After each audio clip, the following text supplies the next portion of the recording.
Dear students, in last lecture we studied about the light reaction of photosynthesis.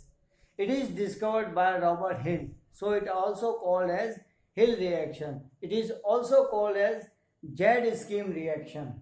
तो इसकी खोज जो है वो रॉबर्ट हिल ने की थी, इसीलिए इसको हिल रिएक्शन के नाम से भी जानते हैं. इसके अंदर जेड स्कीम के अंदर जो मध्यवर्ती पदार्थ बनते हैं, इसीलिए इसको जेड स्कीम भी कहते हैं.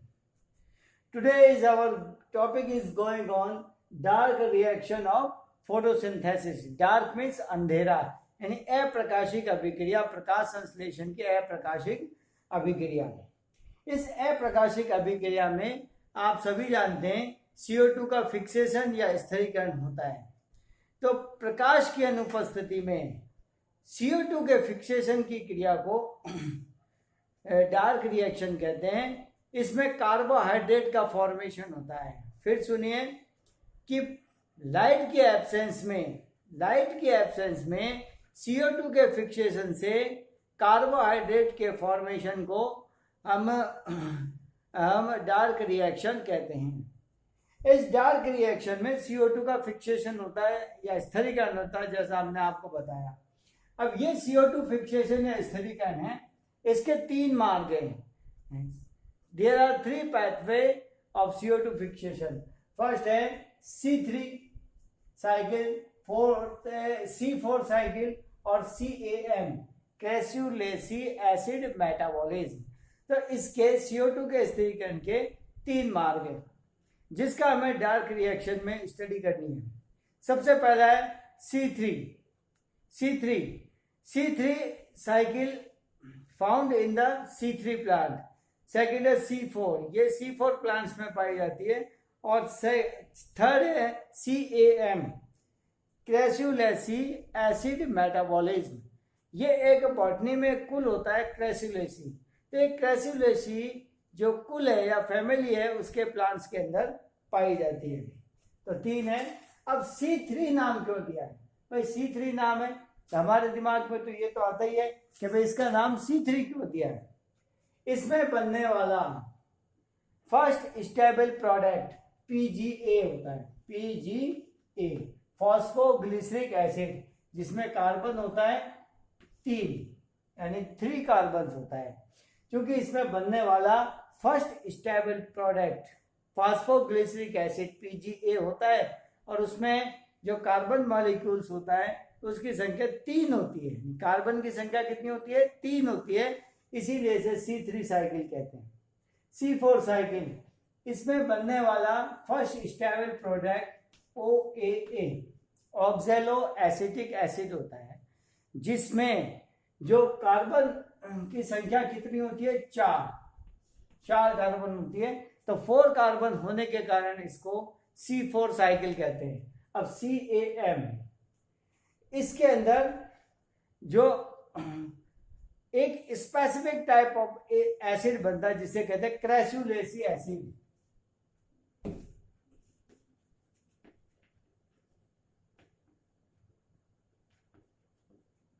क्रेसुलेसी एसिड या क्रेसुलेसी अम्ल का निर्माण होता है, इसीलिए इसे CAM प्लांट या क्रेसुलेसी एसिड मेटाबॉलिज्म कहते हैं.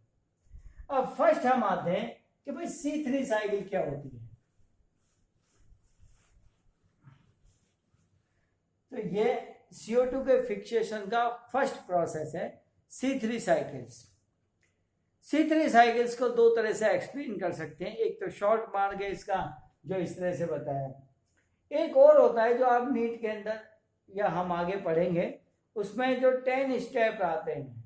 10 स्टेप में बहुत सारे एंजाइम्स आते हैं, उसको 12th लेवल पर सॉल्व करना थोड़ा मुश्किल होता है.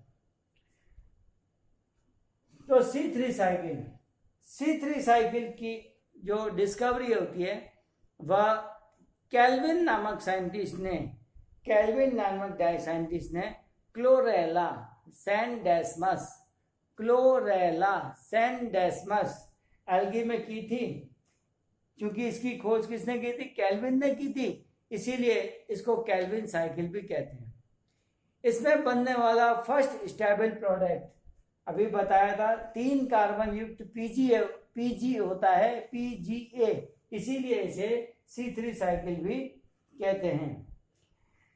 इस क्रिया में या इस मैकेनिज्म में CO2 के फिक्सेशन से या से कार्बोहाइड्रेट का फॉर्मेशन होता है। यहाँ पर 6 molecules of CO2, carbon dioxide के 6 अणु जो होते हैं, इसका फिक्सेशन होता है। इसके लिए 18 ATP तथा 12 NADP की आवश्यकता होती है, 12 NADP की आवश्यकता होती है। अब टोटल एनर्जी देखें, टोटल एनर्जी कितनी चाहिए, तो नेक्स्ट क्वेश्चन हमारे माइंड में राइज होता है, तो what is the total energy of C3 cycle, कुल ऊर्जा कितनी है, तो देखिए 18 ATP, ये जो है 18 ATP। कल आपने पढ़ा था एक NADP मॉलिक्यूल्स से 3 ATP का फॉर्मेशन होता है, तो टोटल कितने हो गए, 12 × 3, तो 36 ATP का फॉर्मेशन होता है। इसको इससे मल्टीप्लाई कीजिए, कितना आ गए 36 ATP। इसका टोटल लिया 54 ATP, यानी 6 मॉलिक्यूल्स के फिक्सेशन के लिए 54 ATP चाहिए। तो आपसे पूछा भाई 1 CO2 मॉलिक्यूल के फिक्सेशन के लिए कितने ATP चाहिएंगे, तो आप कहेंगे 54 डिवाइडेड बाय 6, तो 9 ATP, 9 ATP हमें चाहिए। इसको ध्यान से सुनना कि 6 CO2 के फिक्सेशन के लिए 18 ATP और 12 NADP की आवश्यकता होती है। क्योंकि एक NADP से 3 ATP मॉलिक्यूल्स बनते हैं, तो इस तरह से यहाँ कितने हैं 12 NADP। तो इसमें जब रिडक्शन होगा आगे जाकर के, तो इससे ATP कितने बनेंगे, 36 ATP बनेंगे। अब कहेंगे टोटल ATP कितने बने, आप कहेंगे 36 + 18 = 54 ATP। अब 54 ATP किसके फिक्सेशन के लिए चाहिए, तो आप कहेंगे भाई 6 मॉलिक्यूल ऑफ CO2 के फिक्सेशन के लिए चाहिए। अब नेक्स्ट क्वेश्चन आएगा, तो फिर एक CO2 फिक्सेशन के लिए कितने मॉलिक्यूल चाहिए, तो आपने कहा 54 डिवाइडेड बाय 6 = 9 ATP। तो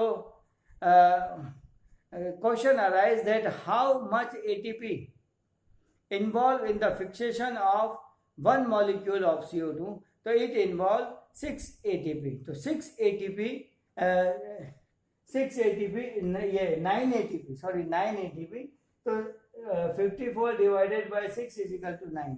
तो 9 ATP required for the fixation of 1 CO2 molecules, कि 1 CO2 मॉलिक्यूल्स के फिक्सेशन के लिए 9 ATP की आवश्यकता होती है। अब हमारा CO2 का फिक्सेशन टॉपिक चल रहा है, तो CO2 के फिक्सेशन के अंदर फर्स्ट आता है C3 पैथवे, जिसे हम कहते हैं केल्विन साइकिल। तो ये आपने जानते ही हैं, इसकी जो डिस्कवरी है ये केल्विन नामक साइंटिस्ट ने क्लोरेला सैंडेस्मस में की थी, इसीलिए इसको केल्विन साइकिल भी कहते हैं। First product of Calvin cycle is C3 carbon PGA। पहला प्रोडक्ट क्या है, PGA, इसीलिए इसको C3 साइकिल भी कहते हैं। अब इसमें स्टेप देखें, तो देखिए 2 स्टेप है, एक तो फर्स्ट स्टेप और दूसरा है सेकेंड स्टेप। फर्स्ट स्टेप का है formation of carbohydrate, formation of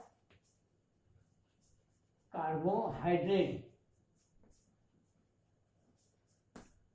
तो पहला जो इसका प्रोसेस होगा वो होगा कार्बोहाइड्रेट का निर्माण, और सेकंड जो है वो है सेकंड प्रोसेस होगा रीजनरेशन ऑफ रिबोलोज डाई 5-फॉस्फेट। ये सेकंड है, रीजनरेशन ऑफ रिबोलोज 5-फॉस्फेट।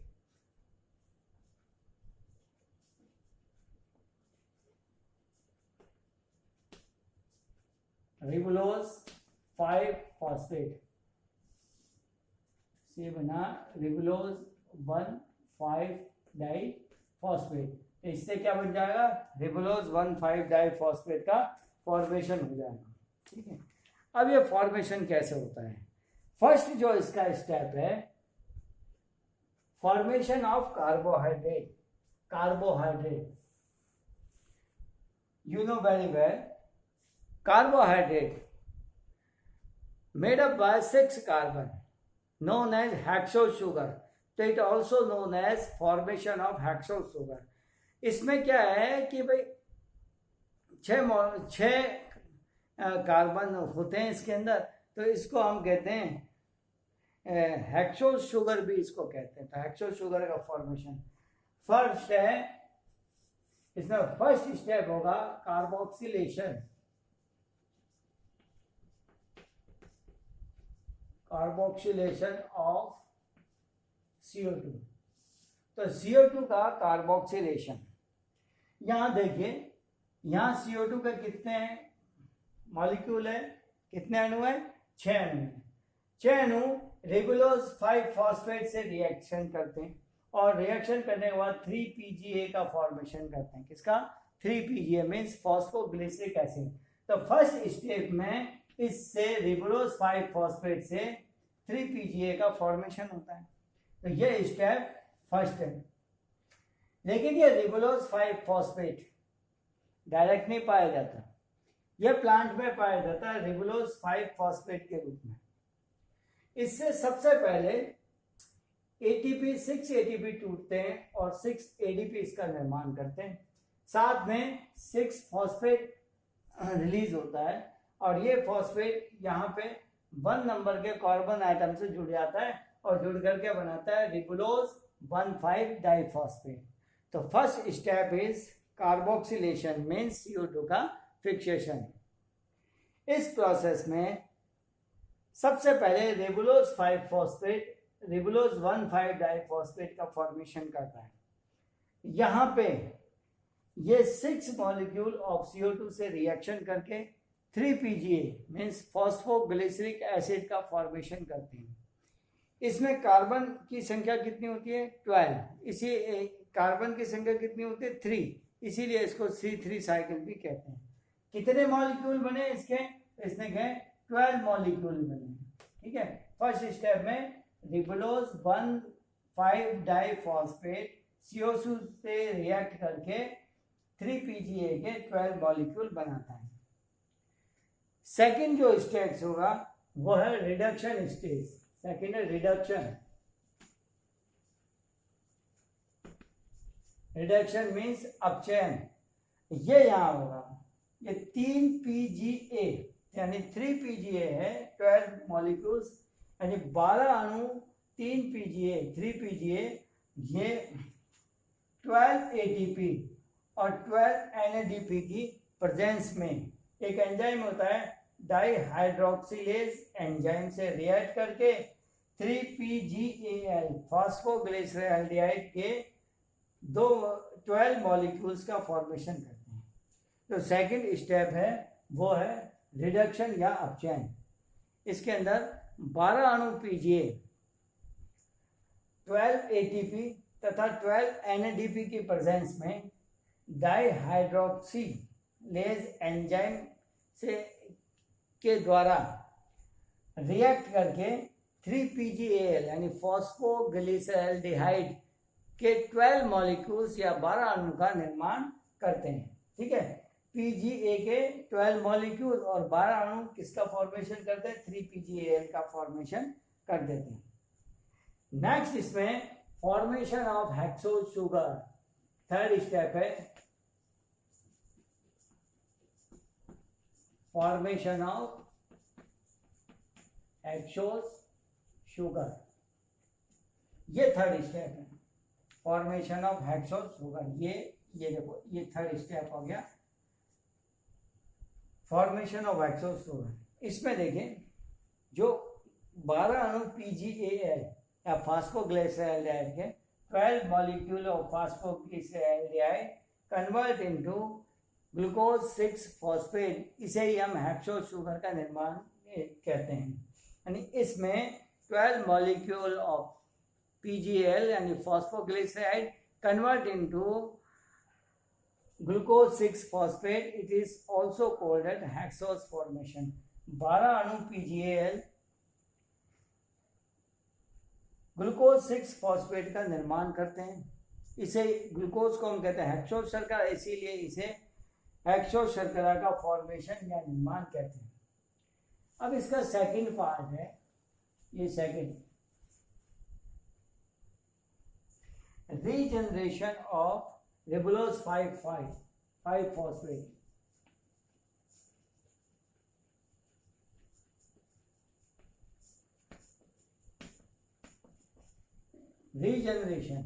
रीजनरेशन मीन्स पुनः निर्माण, दोबारा निर्माण करना है। तो इस स्टेप में रिबुलोज 5 फॉस्फेट का फॉर्मेशन दोबारा हो जाता है, पुनः इसका निर्माण होता है। कैसे? इसमें जो मॉलिक्यूल्स थे PGAL, इसमें किसके मॉलिक्यूल्स थे? PGAL। ये PGAL जो होते हैं ये रिबुलोज 5 फॉस्फेट में कन्वर्ट हो जाते हैं। देखो पहले के जो थे वो तो रिबुलोज 1,5 डाइफॉस्फेट में परिवर्तित हो गए। अब हमारे पास रिबुलोज 5 फॉस्फेट तो खत्म हो गया प्लांट्स में, तो इसका दोबारा निर्माण जब तक नहीं होगा तब तक नेक्स्ट मैकेनिज्म नहीं चल सकती। तो इसके लिए ये PGAL जो होता है रिबुलोज 5 फॉस्फेट का निर्माण करता है। इस तरह से ये पूरा साइकिल चलती है। यहाँ पर ध्यान रखना कि इसमें कुछ पॉइंट्स हैं। पहला पॉइंट है किसने खोजा था? तो ये है कैल्विन ने खोजा था। C3 क्यों कहते हैं? क्योंकि इसके अंदर बनने वाला फर्स्ट स्टेबल प्रोडक्ट 3 कार्बन होता है, इसीलिए इसको C3 कहते हैं। सेकंड है इसके